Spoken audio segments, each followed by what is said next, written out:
بسم الله الرحمن الرحيم الحمد لله والصلاة والسلام على سيدنا محمد وعلى آله وصحبه أجمعين waxaan qoyska ehelada iyo guud ahaan ummadda Soomaaliyeed la qaybsanayaa murugada xanuunka iyo walwalka ka dhashay warbixinta hay'adda nabad sugidda qaranka ee ku saabsan geerida Ikraan Tahliil Faarax tan iyo intii ay soo bilaabatay arinta Ikraan waxaan si dhow ula socday kiiskeeda anigoo faray hoggaanka hay'adda NISA in ay keenaan xog dhameystiran siyayna waqti ku filan balse nasiib darro warbixinta ay soo saareen ee ku saabsan geerida Ikraan ma ahan mid lagu qanci karo oo wadata cadeymo ku filan ama ka jawaabaysa su'aalaha muhiimka ah ee ku saabsan kiiska Ikraan waxaan la socdaa kana warhayaa in sida aan habooneen ee loo maareeyay kiiska Ikraan ay taabatay dareenka iyo qulubta dhammaan shacabka Soomaaliyeed meel kasta ay joogaan abuurtayna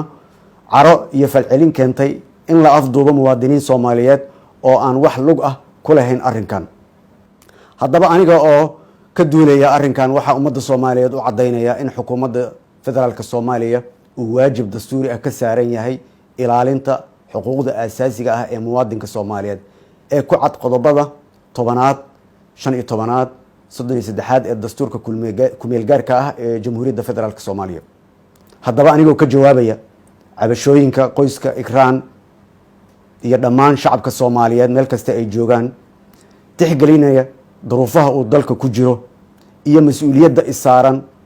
Allah subhanahu wa ta'ala hortiisa waxaan u cadeynayaa qoyska Ikraan qaraabada iyo dhammaan ummadda Soomaaliyeed in xukuumadda federaalka Soomaaliya ay ka go'an tahay in Ikraan iyo qoyskeeda ay helaan cadaalad sidaa darteed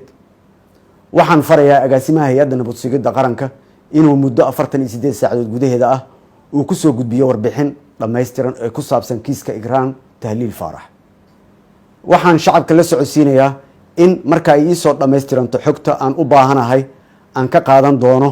go'aanka ku haboon lana wadaagi doono dhammaan shacabka Soomaaliyeed haddii Ilaahay subhanahu wa ta'ala raali ka noqdo waxaan mar kale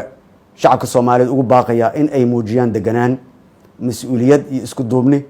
lagana fogaado in lagu xadgudbo dadka aan waxba galabsan wassalaamu calaykum waraxmatullaahi wabarakaatuh